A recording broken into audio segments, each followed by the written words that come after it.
Hey guys, welcome back to the channel. Today we're just going to go over all the gear that I bring out with me when I go camping or overlanding. We'll start from left to right. I have it all laid out. This is my dog Lily, if you haven't met her. So we'll start off first. I always bring out a jet boil with me. I'm sure you've probably heard of these. These are pretty popular. Heats up water super fast, super light, super compact. I usually use it to heat up water for coffee.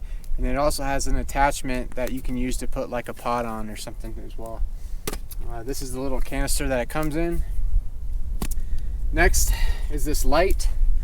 So this is a Goal Zero crush light. And basically what I like about this light is that you can charge it using a solar panel. So I usually just leave it out during the day and I don't have to plug it into my battery. And then it also has different shades of light. So it's not just that really annoying like white light. It's got the yellow light as well, which I really like. And then next, this is actually new. You can see that there's still, stickers and wrapping on it and stuff, but it's just basically like a little stove top, and then it runs off one of these normal propane tanks that you can buy at the store. I'm liking this just because, it's easy. I can cook 2 pots at the same time, and it's pretty compact and light. I used to have like a big grill that I would bring, and it had legs on it. But the problem with that is it takes up a lot of space in the back of my bed because the way it folds up, and there's just a lot of wasted space, and this thing takes up like no space at all. Next, we have this kind of light. This is one of those cheap Ozark trail lights that you can buy at Walmart. It's not bad. I use it if I need light, but I don't like it just because it's all white. It's a super white light. I prefer the kind of more calming yellow light. Next is this little thing that my dad actually made. It's like a little pointer, but it's hollowed out so that you can use it to blow into a fire, or if you're trying to start a fire from scratch using some flint and tinder. This is really helpful. Or if you have like a stove that you put together and you put little sticks in there and you're trying to blow air into it, this could be really helpful. Actually, I use it in one of my videos, one of my winter camping videos. I'll link that in the description. This is just Tupperware, so like plates, forks, all that stuff. I bought this at Walmart, super cheap. No reason to go expensive. And then this is a VSSL coffee grinder. So I'm kind of a coffee snob, and I really like drinking good coffee. And everybody knows that freshly ground coffee tastes a lot better than coffee that's already been ground, a long time ago and sitting in a bag. So being able to bring fresh beans out here and then grinding them myself, I put them into my French press, which is right here. And I got two different types of French presses. So this is just a standard little Starbucks one that I have, and I use this when there's more people around because it's bigger. It's 8 cups worth. And then when I'm by myself, I use this one. This is basically a thermos that also has a little press inside of it. But what I like about this is it's got this bottom that unhooks. And so it's really easy to get the grinds out and clean it. Definitely easy to clean. It's called a Maxtrax. And again, I'll link all this stuff in the description. Then here's my coffee, Model Citizen. This is actually a veteran-owned coffee roaster who's lives in Woodland Park. So this stuff's really good. I like the lighter roasts, and he makes a really good light roast. I also bring out my all-purpose Greek seasoning. And just like the label says, all purpose, it literally works on everything. Like it tastes good on everything. So instead of bringing a bunch of different seasonings, I just bring that. Then I got my little Yeti kind of jacket for a can. I don't really need it in the wintertime, but in the summertime it's nice to kind of keep a drink cold. Next is a lighter. This is just a standard kind of little jet lighter. You can buy it at like a gas station or a Walmart or whatever. The important thing, it has a little flame lock on it because I keep it, in my box with all my crap. So, I don't want it to accidentally get pushed or go off. Next, I have my cast iron pots. So these are really nice. If you've never cooked with cast iron before, it's perfect for camping because it really absorbs all that heat and it distributes it evenly. So it's really good for camping, especially if you're trying to cook with like a campfire and only one side is getting a lot of heat. It's really going to distribute that heat throughout the whole pan, even though you're not really getting the whole pan with the fire. The only thing is they take a little bit of maintenance, so you got to scrub it all out when you're done. and then they don't like water. So if you leave them with water and dry out, it'll ruin the seasoning.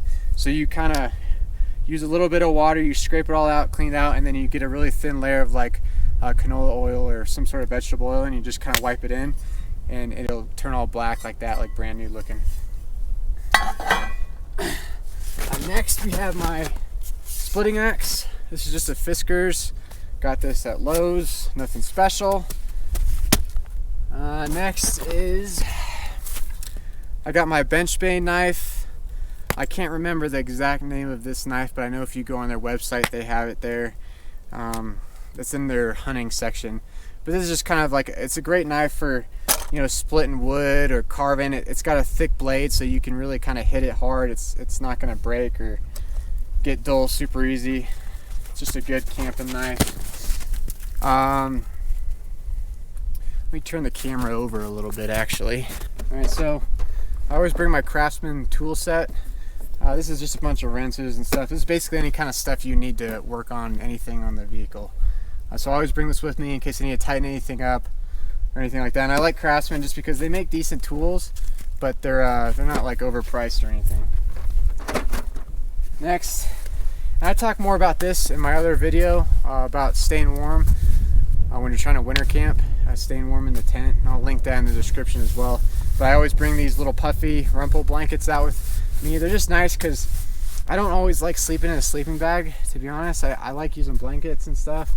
So in the wintertime, I don't want to just bundle up in a sleeping bag. So these are nice because they're kind of like sleeping bag material. They're insulated. It's that synthetic insulation, but it's a blanket. And I use it with my electric blanket. And that kind of leads into like, you can't really use the electric blanket with a sleeping bag because you're wrapped in the sleeping bag and the heat doesn't, you kind of get what I'm saying. Next, I always bring this mallet out with me. I use this to pound in steaks. I use it to kind of chop wood with the knife. It's always pretty handy. It doesn't take up too much space. Next, so these are Maxtrax, and if you saw my other video about me getting stuck in the snow, these came in really handy. They're actually, you know, they're not cheap though. I'm really glad that I brought them with me. I don't think I would have had an easy time getting out if I didn't have them. I'd say if you're going to go off-roading in the snow, winter camping or whatever, you think you should at least, at the bare minimum, you need some of these or something like equivalent, and a shovel. You need a shovel to be able to dig out of the snow or dig out of the mud. And getting a good quality shovel, like you can get those ones that are super cheap, like the one I got right there that kind of slides out and it's just super wobbly and you're probably going to work twice as hard. Or you can get a nice sturdy one that when you extend it out, it stays nice and sturdy. It might be worth investing the money in something like that. Even like an Army E-tool would be perfect. Those are pretty sturdy once they actually extend it out. And then, so these are my lights, and it's basically a wire, right, with a bunch of little lights on it. You take it all out, and then you just wire it around, you know, the tent, the inside of the tent. In the summer, I usually do it on the outside of the tent. In the winter, I do it on the inside of the tent, and it's not bad. It creates that nice kind of ambient yellow light. The only thing I don't like is if I had to redo it, I probably wouldn't get a wire kind. I'd get the ones that are more stringy with the big bulbs, just because they don't get tangled. This thing gets tangled really easily. I have to be very careful about how I wind it up and how I unroll it, and it kind of turns into a pain sometimes. Last but not least, I have my Bluetti generator. I can't remember exactly what model this is. It's like EB75 or something. I'll put it in the description, but this is the one that has 700 watts, 700 kilowatt hours, or watt hours, sorry, kilowatts, watts. I'm getting those mixed up. But long story short, with this battery, you can power like a hairdryer. You can do like hot water, like if you're trying to boil water with like an electric kettle, you can do that. And then I use it to power my electric blanket mainly, and then my lights, and recharge my batteries and charge my phone, laptop, all that kind of stuff.